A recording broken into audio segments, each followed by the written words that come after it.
ஆதியே ஆதி முதலே அந்தமே அகிலமே காலம் உம்மை கட்டுப்படுத்தவில்லை, மனித அறிவு உம்மை தொட்டு பார்த்ததில்லை. அனைத்தையும் கடந்த கடவுள் நீர், அருட்பெரும் ஜோதி அருட்பெரும் ஜோதி. வாய்ப்பளித்த நினதருளுக்கு என் முதல் வணக்கம். நெருப்பு உன்னை எரித்திடவில்லை, நீரில் நீ கரைந்திடவில்லை, மண்ணில் நீ புதைந்திடவில்லை. தாய்ப்பாலாக முப்பால் தந்து என்னை வளர்த்த என் அன்பு அன்னை தமிழன்னைக்கு என் இரண்டாம் வணக்கம். என் நாடு, அதில் நான் பெருமை கொள்கின்றேன். என் மக்கள், அவர்களால் நான் புகழ்ச்சி அடைகின்றேன். என் பண்பாடு, அவற்றில் நான் பெருமிதம் கொள்கின்றேன். ஜாதியில்லா இளைஞர் இந்தியா. நான் ஜாதியையும் பண்பாடையும் எப்படி பார்க்கிறேன் அப்படின்னா, நகமும் சதையும் போல பார்க்கிறேன். ஒன்றோடு ஒன்று இணைக்கப்பட்டதுதான் ஜாதியும் பண்பாடும். ஜாதியுடைய பிரிவுகளை நான் தொழில் வாரியாக பிரிவாக தான் பார்க்கிறேன். ஆனா இந்த ஜாதியினால ஏற்படுற பிரச்சனைகள் எல்லாமே நம்மளுடைய மனது சார்ந்தது. இது ஒரு உதாரணமாக சொல்லணும் அப்படின்னா, ஒரு கணக்கு விளக்கு பார்க்கிறவங்கன்னு வச்சுக்கணும், இன்னொருத்தவங்க விவசாயி. அவங்க ரெண்டு பேரும் பாத்துக்கிறாங்க. அப்போ இந்த கணக்கு விளக்கு பார்க்கிறவர் இந்த விவசாயியை பார்த்து சேரும் சகுதியும் படிஞ்ச இந்த விவசாயியை கொஞ்சம் கீழாக தான் பார்ப்பாரு. தான் கொஞ்சம் உயர்ந்தவராக பெருமிதம் அடைவாரு. ஆனா அதே இந்த விவசாயி என்ன நினைப்பாரு அப்படின்னா, ஆமா நம்ம எல்லாம் கீழானவங்க தான், நம்ம சேரும் சகுதியோட தினமும் புரண்டுகிட்டே இருக்க வேண்டியதுதான் நினைப்பாரு. அதோடு மட்டுமா, பிறந்தா நம்ம அவரை போலத்தான் பிறக்கணும், அடுத்த ஜென்மம்னு எடுத்தா இப்படி வாழத்தான் நம்ம எடுக்கணும் அப்படின்ட்டு நினைப்பாரு. இதேதான் அவங்களுடைய பிள்ளைங்க தொடரும் போது, அதே தொழிலை தொடரும் போதும் நடக்க போகுது. இதற்கு ஏதாவது இந்த ஜாதியினால ஏற்படுற அந்த பிரச்சனைகளுக்கு உறுதுணையா இருந்தது குலத்தொழில், இன்னொன்னு சமத்துவம் இல்லாத கல்விதான். ஆனா இந்த இரண்டுமே இப்போதைய காலகட்டத்துல இல்ல. ஆனா ஜாதியுடைய பிரச்சனைகள் இன்னும் இருக்குது. இதுக்கான முக்கிய காரணம் நம்மளுடைய மனசு மட்டும்தான், நம்மளுடைய மனசு மட்டும்தான். இதுக்கு ஒரு உதாரணம் சொல்லணும் அப்படின்னா, இப்போ நம்ம ஊர்ல இருக்கிற ஒரு ஏழை பெண்மணி, அவங்க ஒரு கீழ் ஜாதியை சேர்ந்தவங்களா இருக்கட்டும், அவங்க ஒரு கூலி வேலைக்கு செல்றாங்க.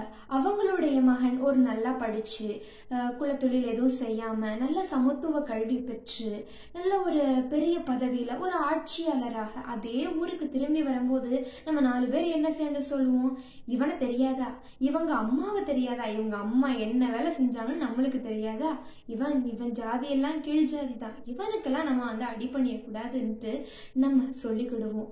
அது மட்டுமா சொல்லுவோம், இப்போ பக்கத்து ஊர்ல இருக்கிற யாராவது ஒருத்தர் நம்ம ஊர்ல திருடி மாட்டிக்கிட்டாங்கன்னு வச்சுக்கிடுமே, அப்ப நம்ம என்ன சொல்லுவோம், இவங்க ஜாதினால இப்படித்தான், இவங்க ஜாதியில எல்லாம் திருட்டு புத்தி அப்படின்னு சொல்லுவோம். அப்போ அப்படின்னு சொல்லி நம்ம ஒவ்வொரு ஜாதிக்கும் நம்ம குணத்தையும் சேர்த்து நம்மளே புகுத்தி கொள்றோம். இது முறையா? இப்படி நம்ம புகுத்துறதுனால அவங்க உயர்றதும் முடியாது, அவங்க திருந்ததுக்கும் நம்ம வாய்ப்பளிக்கிறதே கிடையாது.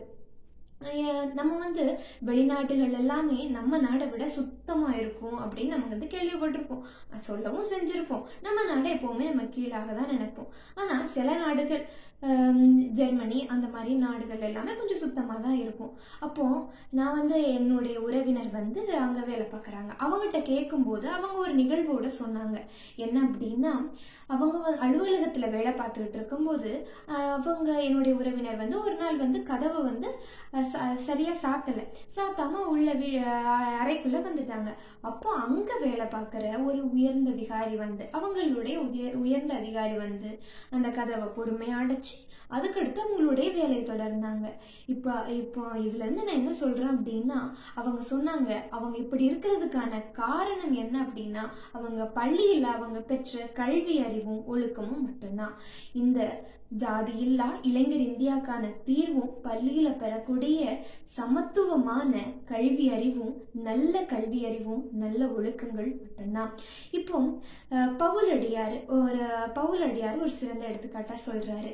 அவர் என்ன ஒரு அதிகாரத்துல இப்படி சொல்றாரு, கை இந்த காலை அது கீழ்த்தனமான வேலை, அது கீழே மிதிப்படுது, காலை நம்ம கீழே இருக்கிற அழுக்குகளை மிதிக்கிறோம். அதனால கை வந்து காலை வந்து குறைச்சி எடை போட்டா, இல்ல கண் வந்து கையை வந்து குறைச்சி எடை போட்டா உடல் எப்படி சமமா வேலை செய்யும்? சமமா வேலை செய்ய முடியாது. இதே இது நம்மளுடைய வலது கை இடது கையை பார்த்து ஏளனப்படுத்தினா, அது அழுக்குகள் தானே சுத்தப்படுத்துது அப்படின்ட்டு ஏளனப்படுத்தினா அது முறையாகுமா? வலது கை இல்லை, இடது கை இல்லை அப்படின்னா இடது கையுடைய வேலையை வலது கை தான் செய்தாகணும். வலது கை இல்லைன்னு அப்படின்னா வலது கையுடைய வேலையை இடது கை தான் செய்தாகணும். ஒவ்வொரு உறுப்புகளும் ஒரு சிறந்த, ஒரு இன்றியமையாத, ஒரு உயர்ந்த வேலைகளுக்காகவே படைக்கப்பட்டது.